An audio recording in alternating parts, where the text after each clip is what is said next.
మేము ఒక మహిళలుగా ఒక తల్లులుగా బాధపడుతున్నాము. ఇలాంటి సంఘటన జరగొద్దు, జరిగినందుకు పూర్తి స్థాయిలో విచారణ వ్యక్తం చేస్తున్నాం. గత ప్రభుత్వం లాగా కళ్ళు మూసుకొని ఇండ్లలో పండుకున్నటువంటి ప్రభుత్వమే గాని నాయకులే గాని మా దగ్గర లేరు. ఎందుకంటే మేము సింగరేణి కాలనీలో 6 ఏళ్ల పిల్ల చనిపోతే కూడా కనీసం ఒక్కళ్ళు వచ్చి పలకరించలేదు. వరంగల్లో 9 ఏళ్ల పిల్లకి మానభంగం చేసి చంపితే కూడా కనీసం ఒక్కళ్ళు వచ్చి మాట్లాడలేదు, బయటికి వెళ్ళలేదు. మహిళా కమిషన్ కూడా వాళ్ళ దగ్గర ఒక్కరోజు కూడా బయటకు వచ్చి మాట్లాడినటువంటి సంఘటన లేదు. ఎక్కడ సంఘటన జరిగితే అక్కడ మా నాయకులు వెళ్తున్నారు, అక్కడ సంఘటన మీద పూర్తి స్థాయిలో విచారణ జరిపిస్తున్నారు. సీతక్క గారి మీద మాట్లాడితే ట్రోల్ చేస్తారు. సీతక్క ఎక్కడికి పోలేదు చెప్పండి? మేము ఇంతమంది మహిళలం అన్ని చోట ముందుకు వస్తున్నాం. సీతక్క ఒక్కదాని మీద మీ పగెందుకు పడుతున్నారు? అసెంబ్లీలో అవమానిస్తారు, బయట అవమానిస్తారు. దళితులు అంటే మీకు గౌరవం లేదు, మహిళలంటే అంతకన్నా గౌరవం లేదు. మీకు ఎక్కడికి వెళ్ళి మహిళలు కాదు, మీరే అందరు మహిళలు, మీరే అంత మగవాళ్ళని చూపించాలనే ప్రయత్నం మీరు చేస్తున్నారు. ఈ ప్రయత్నానికి డెఫినెట్ గా మా ప్రభుత్వం అడ్డుకట్ట వేస్తుంది. ఈ రోజు కాస్మెటిక్ ఛార్జెస్ 40% పెంచి, డైట్ ఛార్జెస్ 40% పెంచినటువంటి ప్రభుత్వం మాది. ఈ రోజు చదువుకున్న విద్యార్థులకు గతంలో 30,000 మందికి ఉద్యోగం 10 ఏళ్లలో ఈ రోజు మా ప్రభుత్వం వచ్చినాక 55,000 మందికి 6 నెలల్లో ఉద్యోగాలు ఇచ్చినాం. మేము ఈ రోజు లీకులు లేనటువంటి ఎగ్జామ్స్ మేము కండక్ట్ చేస్తున్నాం.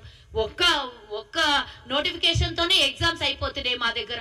అన్ని విధాల ప్రభుత్వం ముందుకొచ్చి అన్ని చోట విద్యార్థులు చదువుకోవడానికి కోసం గాని, దాని మీద ఆధారపడ్డ కుటుంబాలకు, చదువుకున్నటువంటి విద్యార్థులకు ఉద్యోగం ఇచ్చే ప్రయత్నం మేం చేస్తుంటే బురదజల్లి ఎప్పుడైతే క్రెడిట్ వస్తుందో మేము 18,000 కోట్ల రూపాయలు రుణమాఫీ చేయగానే దాని మీద లొల్లి. మేము మొన్న ఇంకో కార్యక్రమం తీసుకుంటే దాని మీద లొల్లి. మేము బస్సు ఫ్రీ ఇస్తే దాని మీద లొల్లి. మేమేమన్నా చెయ్యాలంటే దానికి సజెషన్స్ ఇస్తలేరు కానీ మేము చేసిన ప్రతి పని మీద వ్యతిరేకిస్తున్నారు. ఈరోజు డైట్ 40% పెంచినందుకు, సన్నబియ్యం కేటాయించినందుకు, ఈరోజు ఇంటిగ్రేటెడ్ హాస్టల్లని మేము 5,000 కోట్ల రూపాయలు కేటాయించినందుకు ఎక్కడ కుటుంబ సభ్యుల నుంచి, విద్యార్థుల నుంచి ప్రభుత్వానికి ఆశీర్వాదం వచ్చి ఇంకా మంచి పాలన చేస్తారనే భయంతోని ఈరోజు మా మీద వన్నుతున్నటువంటి కుట్ర. ఈ కుట్రలో భాగస్వామ్యం ప్రవీణ్ ని వదలొద్దని మా ముఖ్యమంత్రి గారికి దయచేసి విన్నవించుకుంటున్నా. ఇందులో ఫామ్ హౌస్ నుంచి జరుగుతున్నటువంటి ఈ కార్యాచరణ ఏదైతుందో దాన్ని కట్టుదిట్టమైనటువంటి అక్కడి నుంచి వచ్చేటటువంటి ప్రతి దానికి ఇన్స్ట్రక్షన్స్ చూసుకొని ఒక రోజు కూడా అవసరమైతే ఫామ్ హౌస్ లో కూడా అధికారులను పంపించి అక్కడ జరుగుతున్నటువంటి కుట్రలు కుతంత్రాల మీద ప్రభుత్వం జాగ్రత్త వహించాలనేది దయచేసి మా ముఖ్యమంత్రి గారికి విన్నవించుకుంటున్నా.